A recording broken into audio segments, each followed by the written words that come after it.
ನಾನು ಇವಾಗ Queens royal bathing pool ಎದುರುಗಡೆ ಇದ್ದೇನೆ.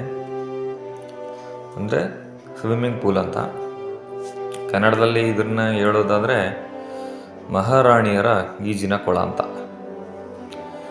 ತುಂಬ ಚೆನ್ನಾಗಿದೆ ನೋಡೋಕ್ಕೆ, ಹಾಗಾಗಿ ನಿಮ್ಗೆ ತೋರಿಸೋಣ ಅಂತ ಬಂದೆ.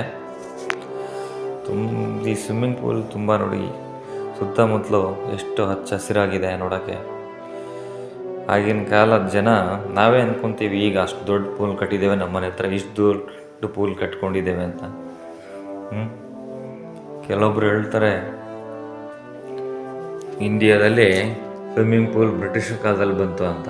ನೋಡಿ, ನಮ್ಮ ವಿಜಯನಗರ ಸಾಮ್ರಾಜ್ಯದಲ್ಲಿ 500-600 ವರ್ಷದ ಕೆಳಗಡೆ ಇಂಥ ಒಂದು ಚಿಂತೆ ಮಾಡಿದ್ರು ಅಂತಂದರೆ ಲೆಕ್ಕ ಹಾಕಿ. ಸ್ವಿಮ್ಮಿಂಗ್ ಪೂಲ್ ಚಿಂತನೆ ಇತ್ತು ಅಂತಂದರೆ ಒಂದು ಮನರೋಚಕನೇ ಅಂತ ಹೇಳ್ಬೋದು. ನೋಡಿ, ಈ ಆರ್ಕಿಟೆಕ್ಚರ್ ಬಂದ್ಬಿಟ್ಟು ಇಂಡೋ ಇಸ್ಲಾಮಿಕ್ ಆರ್ಕಿಟೆಕ್ಚರಲ್ಲಿದೆ ಕಟ್ಟಡ ಬಂದ್ಬಿಟ್ಟು. ಈಗ ನಾನು ನಿಮಗೇನು ತೋರಿಸ್ತಾ ಇದ್ದೀನಲ್ಲ, ಈ ಹೊಂಡ ಏನಿದೆ, ಈ ಹೊಂಡದಲ್ಲಿ ಒಂದು ನ್ಯಾಚುರಲ್ ವಾಟ್ರ್ ಬರೋದು, ಅಂದರೆ ನ್ಯಾಚುರಲ್ ಫಿಲ್ಟ್ರ್ ವಾಟ್ರ್, ಅಂದರೆ ನ್ಯಾಚುರಲ್ ಆಗಿ ಫಿಲ್ಟ್ರ್ ಮಾಡಿಬಿಟ್ಟು ವಾಟ್ರ್ ಬರೋದು ಈ ಕಡೆ. ಅವ್ರು ಯಾವ ಥರ ಟೆಕ್ನಾಲಜಿ ಯೂಸ್ ಮಾಡಿರ್ಬೋದ ಲೆಕ್ಕ ಹಾಕಿ.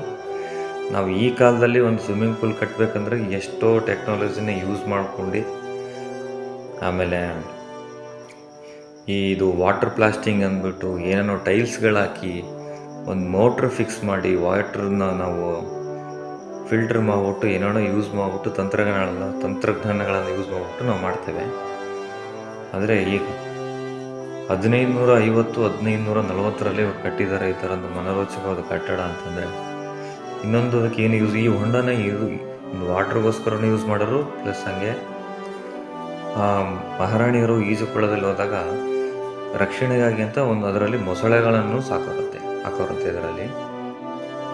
ನೋಡಿ, ಇಲ್ಲಿ ನಾನು ತೋರಿಸ್ತೀನಿ ನೋಡಿ. ಇವಾಗ ಈ ಜಾಗದಿಂದನೇ ವಾಟ್ರ್ ಒಳಗಡೆ ಹೋಗೋದು, ಫಿಲ್ಟ್ರ್ ಆಗಿಬಿಟ್ಟು ಈ ಕೆಳಗಡೆ ಒಂದು ತೋರಿಸ್ತಾ ಇದ್ದೀರಲ್ಲ ಪೈಪ್ ಥರ, ಇದರಿಂದ ಸ್ವಿಮ್ಮಿಂಗ್ ಪೂಲಲ್ಲಿ ವಾಟ್ರ್ ಹೋಗೋದು. ಮುಂದೆ ನೋಡಿ ಎಷ್ಟು ಸುಂದರವಾಗಿ ಇವರು ಡಿಸೈನ್ ಮಾಡ್ಕೊಂಡಿದ್ದಾರೆ. ನಮಗೆ ಅನಿಸುತ್ತೆ ಈ ಥರ ಅಂತ. ಇಲ್ಲಿಗೆ ವಾಟ್ರ್ ಬಂದ್ಬಿಟ್ಟು ಇಲ್ಲಿಂದ 2 ಕಿಲೋಮೀಟ್ರಲ್ಲಿ ಕಾಮಲಾಪುರ ಕೆರೆ ಇದೆ, ಅಲ್ಲಿಂದ ವಾಟ್ರ್ ಬರೋದು ಈ ಸ್ವಿಮ್ಮಿಂಗ್ ಪೂಲ್ಗೆ. ನಾವು ಇವಾಗ ಸ್ವಿಮ್ಮಿಂಗ್ ಪೂಲಿನ ಒಳಗಡೆ ಹೋಗೋಣ ಬನ್ನಿ. ನೋಡಿ, ಇಲ್ಲೇನಿದೆಯಲ್ಲ ನೋಡಿ, ಎಷ್ಟು ಸುಂದರವಾಗಿ ಕಮಾನ್ಗಳನ್ನು ಕಟ್ಟಿದ್ದಾರೆ ಇವರು ಪೂಲಲ್ಲಿ. ಎಷ್ಟು ಅದ್ಭುತ ಕಟ್ಟಡ ಇದು ಅಂತಂದರೆ ಹೇಳೋಕ್ಕಾಗಲ್ಲ. ಮೇಲೆ ನೋಡಿ ಯಾವ ಥರ ಡಿಸೈನ್ಸ್ ಇದೆ, ಒಂದಕ್ಕೂ ಒಂದು ಮೀರಿದೆ. ಈ ಡಿಸೈನ್ಗೆ ಒಂದು ಕತೆ ಇದೆ. ಈ ಡಿಸೈನ್ ಇದೆ ಅಲ್ವಾ, ಈ ಡಿಸೈನ್ಗೆ ಮಹಾರಾಣಿಯ ಒಂದೊಂದು ಹೋಲಿಕೆ ಆಗುತ್ತಿತ್ತಂತೆ ಇದು. ಅಂದರೆ ಮಹಾರಾಣಿ ಯಾವ ಥರ ಓಲೆ ಆಗ್ತಾಯಿದ್ರೋ ಆ ಥರ ಓಲೆಗಳಿಗೆ ಸೇಮ್ ಸೂಟ್ ಆಗೋ ಥರ ಇವರು ಕಮಾನ್ಗಳನ್ನು ಮಾಡಿರೋದಂತೆ.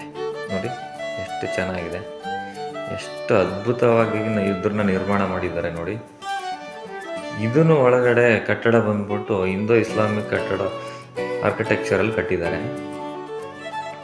ಎಷ್ಟು ಸಖತ್ತಾಗಿದೆ ನೋಡಿ. ಮೇಲೆ ಕಮಾನ್ಗಳು, ಡಿಸೈನ್ಸ್. ನಾವು ಅಂದ್ಕೊತೀವಿ POP ಮಾಡ್ತೀವಿ, ಅದು ಮಾಡ್ತೀವಿ. ಈಗಿನ ಕಾಲದಲ್ಲಿ ನಾವು ಏನೇನೋ ಅಂದ್ಕೊಂಡು ಖುಷಿ ಪಡ್ತಾ ಇರ್ತೀವಿ.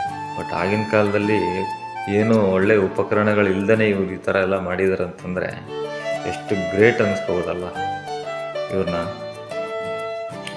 ಅದೇ ನನಗೆ ಆಶ್ಚರ್ಯ ಆಗುತ್ತೆ ನೋಡಿದಾಗ. ನೋಡಿ ಎಷ್ಟು ಚೆನ್ನಾಗಿ ಇದೆ ಇದೆಲ್ಲ ಕಮಾನ್ಗಳು. ಪ್ರತಿಯೊಂದು ಕಮಾನ್ಗೂ ಮಹಾರಾಣಿಯ ಒಂದು ಓಲೆಗೆ ಡಿಸೈನ್ಗೆ ತಕ್ಕಂತೆ ಒಂದೊಂದು ಕಮಾನ್ ಮಾಡಿದ್ದಾರೆ. ಅಂದರೆ ಮೀನ್ಸ್ ಮೇಲೆ ಡಿಸೈನ್ ನೋಡಿ ಹೆಂಗಿದೆ ಡಿಸೈನು. ನನಗಂತೂ ಸೈಕಾಗ್ಬಿಟ್ಟೆ. ನಾನು ಹೋಗ್ಬಿಟ್ಟು ಏನಪ್ಪ ಈ ಥರನೂ ಎಲ್ಲ ಇರುತ್ತೆ ಅಂತ. ಬಟ್ ನೋಡಿದ್ದೀನಿ ಮೊದಲು, ನಿಮಗೂ ಒಂಥರ ತೋರಿಸೋಣ ಅಂತ ನಾನು ಬಂದೆ. ನೋಡಿ ತೋರಿಸ್ತೀನಿ ಈಗ. ನೋಡಿ ಯಾವ ಥರ ಡಿಸೈನ್ ಮಾಡಿದ್ದಾರೆ ನೋಡಿ. ಪ್ರತಿಯೊಂದೊಂದು ಕಮಾನ್ಗೂ ಒಂದೊಂದು ಚರಿತ್ರೆ ಇದೆ ಇಲ್ಲಿ, ಒಂದೊಂದು ಡಿಸೈನ್ಗೂ. ಸೂಪರ್. ನನಗಂತೂ ತುಂಬ ಮನೋರೋಚಕವಾಯ್ತು ಇದನ್ನೆಲ್ಲ ನೋಡಿ. ಸೂಪರ್ ಅನ್ನಿಸ್ತು, ಹೇಳೋಕ್ಕೆ ಆಗಲ್ಲ ಯಾವ ಥರ ಬಿಲ್ಡ್ ಮಾಡಿದ್ದಾರೆ, ಯಾವ ಥರ ಕಟ್ಟಡ ನೋಡಿ. ಹಿಂದ್ಗಡೆ ನೋಡಿ ಡಿಸೈನ್ಸ್ ನೋಡಿ ಹಿಂದೆ ಎಷ್ಟು ದೊಡ್ಡದಾಗಿದೆ. ಇದು ಒಂದು ಹೇಳ್ತಾರೆ, ಇದನ್ನು ಇವರು ಮಹಾರಾಜರು ರಾಜರು ಏನಾದರೂ ಯುದ್ಧಕ್ಕೆ ಹೋದಾಗೆ ಅವ್ರಿಗೆ ಮನೇಲಿ ಇದ್ಬಿಟ್ಟು ಏನು ಅರಮನೇಲಿದ್ದು ಏನಾದರೂ ಅವ್ರಿಗೆ ಬೇಜಾರಾದಾಗ ಅವರು ಮಹಾರಾಣಿಯರೆಲ್ಲ ಬಂದು ಇಲ್ಲಿ ಜಲಕ್ರೀಡೆನ ಆಡೋರಂತೆ. ನೋಡಿ ಅಲ್ಲಿ ನಾನು ತೋರಿಸ್ತಾ ಇದ್ದೀನಲ್ವ, ಅಲ್ಲಿ ಬಂದ್ಬಿಟ್ಟು ಮಹಾರಾಣಿಯರು ಇದು ಆಯಿಲ್ ಮಸಾಜ್ ಅಂತೀವಲ್ಲ ನಾವೀಗ, ಆ ಥರ ಆಯಿಲ್ ಮಸಾಜ್ ಮಾಡ್ಕೊಂಡು ಸಖಿಯರ ಜೊತೆ ಇಲ್ಲಿ ಈಜಿಕೊಳ್ಳೋದಲ್ಲಿ ಆಯಿಲ್ ಮಸಾಜು, ಬಾಡಿ ಮಸಾಜ್ ನಾವೇನು ಈಗ ಏನು ಯೂಸ್ ಮಾಡ್ತೀವಲ್ಲ ಆ ಥರ ಅವ್ರು ಮಾಡ್ಕೊಂಡು ಈಜುಕೊಳ್ಳೋದ್ರಲ್ಲಿ ಸ್ನಾನ ಮಾಡ್ಕೊಂಡು ಆರಾಮಾಗಿ ರೆಸ್ಟ್ ತೊಗೊಂಡು ಮತ್ತೆ ಅವ್ರವ್ರ ಅರಮನೆಗಳಿಗೆ ಹೋಗೋದು. ನೋಡಿ ಇಲ್ಲಿ ಯಾವ ಥರ ಕಟ್ಟಡ ಇದು ನೋಡಿ, ಎಷ್ಟು ಸಖತ್ತಾಗಿ ಮಾಡಿದ್ದಾರೆ ಅಂದರೆ ಹೇಳೋಕ್ಕೆ ಆಗಲ್ಲ. 2 ಕಣ್ಣು ಸಾಕಾಗಲ್ಲ ಗುರು ಇದು ನೋಡೋಕ್ಕೆ. 10 ಕಣ್ಣಿದ್ರೂ ಸಾಲದು ಈ ಕಟ್ಟಡ ನೋಡೋಕ್ಕೆ, ಈ ಸ್ವಿಮ್ಮಿಂಗ್ ಪೂಲ್ನ ನೋಡೋಕ್ಕೆ.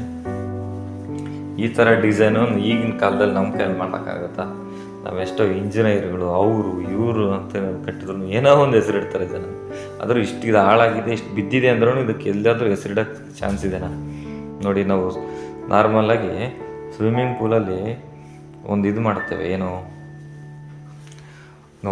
ನಾವು ಏನಾದರೂ ಗಲೀಜಾದಾಗ, ನೀರು ತುಂಬ ದಿನ ನೀರಾದಾಗ, ಇಲ್ಲ ನೀರು ನಾವು ಕ್ಲೀನ್ ಮಾಡ್ಕೋಬೇಕಂದಾಗ ಒಂದು ಮೂಲೆಯಲ್ಲಿ ಒಂದು ಹೋಲ್ ಮಾಡಿರ್ತೀವಿ, ಆ ಗಲೀಜು ನೀರೆಲ್ಲ ಹೋಗಿಬಿಡಲಿ ಅಂತ. ನೋಡಿ ಆಗಿನ ಕಾಲದಲ್ಲೇ ಅಲ್ಲಿ ಹೋಲ್ಗಳನ್ನು ಮಾಡಿದ್ದಾರೆ, ತೋರಿಸ್ತೀನಿ ತಡೀರಿ. ನೋಡಿ ಅಲ್ಲಿ ಹೋಲ್ಗಳಿದೆಯಲ್ಲ, ಪರ್ಟಿಕ್ಯುಲರ್ ಆಗಿದ್ರೆ ನಾನು ಜೂಮ್ ಮಾಡಿ ನೋಡಿ ತೋರಿಸ್ತಾ ಇದೆಯಲ್ಲ, ಇಲ್ಲಿ ಗಲೀಜು ನೀರುಗಳೆಲ್ಲ ಹೋಗಿ ಮತ್ತೆ ಬೇರೆ ಫ್ರೆಶ್ ವಾಟರ್ ಬಿಟ್ಕೊಳ್ಳೋರು. ನೋಡಿ ಆ ಕಮಾನ್ಗಳು ಹೆಂಗಿದೆ ಡಿಸೈನ್ಸು. ನಾವು ಅಂತೀವಿ ನಾರ್ಮಲಾಗಿ ಸ್ವಿಮ್ಮಿಂಗ್ ಪೂಲ್ ಕಟ್ಬಿಟ್ಟು ಎಷ್ಟೋ ಏನೇನೋ ಅಂದ್ಕೊತಾ ಇರ್ತೀವಿ, ಈ ಥರ ಸ್ವಿಮ್ಮಿಂಗ್ ಪೂಲ್ ನಮ್ಮ ಕೈ ಕಟ್ಟೋಕ್ಕಾಗತ್ತಾ? ಅದಕ್ಕೆ ಅವ್ರನ್ನ ಮಹಾರಾಜ ಮಹಾರಾಣಿಯರು ಅನ್ನೋದು ಅಲ್ವಾ.